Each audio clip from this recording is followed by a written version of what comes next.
April 10க்குள் KYC update செய்யலென்றா bank account முடக்கப்படலாம்.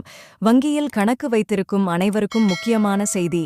இந்திய ரிசர்வ் வங்கி ரிசர்வ் பேங்க் ஆஃப் இந்தியா ஒரு அறிவிப்பு வெளியிட்டிருக்கிறது. அதில் ஏப்ரல் 10 தேதிக்குள் சில முக்கிய வேலைகளை செய்யாமல் இருந்தால் உங்கள் வங்கி கணக்கு தற்காலிகமாக முடக்கப்படும் என்று சொல்லப்பட்டுள்ளது.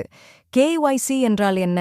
கேஒய்சி என்பது நோ யோர் கஸ்டமர் என்பதுக்கான சுருக்கமாகும். அதாவது வங்கிக்கு உங்களைப் பற்றி உங்கள் பெயர், முகவரி, ஆதார், பான் போன்ற தகவல்களை சரியாக தெரிந்து வைத்திருக்க வேண்டியதுதான். இது ஒரு பாதுகாப்பு முறை. எல்லா வாடிக்கையாளர்களும் உண்மையானவர்களா, பாதுகாப்பானவர்களா என்பதை கண்காணிக்க வங்கிக்கு இது தேவை. அதை எதுக்க இப்போ செய்ய சொல்லுறாங்க? முந்தைய தேதி மார்ச் 31 இருந்துச்சு. ஆனா நிறைய பேர் அந்த நாளுக்குள் செய்ய முடியல. அதனால ரிசர்வ் வங்கி இன்னொரு வாய்ப்பு கொடுத்து ஏப்ரல் 10 வரை நேரம் நீட்டிச்சிருக்காங்க. நீங்க என்ன செய்யணும்? நீங்க பஞ்சாப் நேஷனல் வங்கியில் பஞ்சாப் நேஷனல் பேங்க் கணக்கு வைத்திருந்தா உங்க கேஒய்சி அப்டேட் பார்க்கணும்.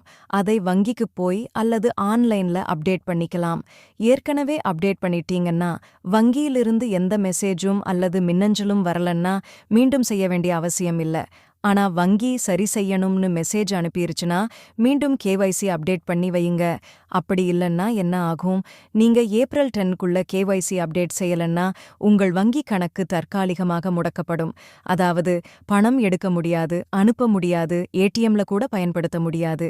முக்கியமா ஞாபகம் வையுங்க, இது ஒரு பாதுகாப்பு முறையா இந்திய ரிசர்வ் வங்கி அறிவுறுத்துகிறது. எல்லா வாடிக்கையாளர்களும் கவனமாக இருக்கணும். நேரம் தாண்டறதுக்குள்ள கேஒய்சி அப்டேட் பண்ணிக்கோங்க. சின்ன குறிப்பு, இதெல்லாம் கொஞ்சம் சிரமமா தெரிஞ்சாலும் வங்கிக்கு போய் கேட்டா அவங்க சொல்லுவாங்க. ஆன்லைன்ல செய்வதற்கும் வழிகள் இருக்கு. தயங்காம முடிச்சு வையுங்க.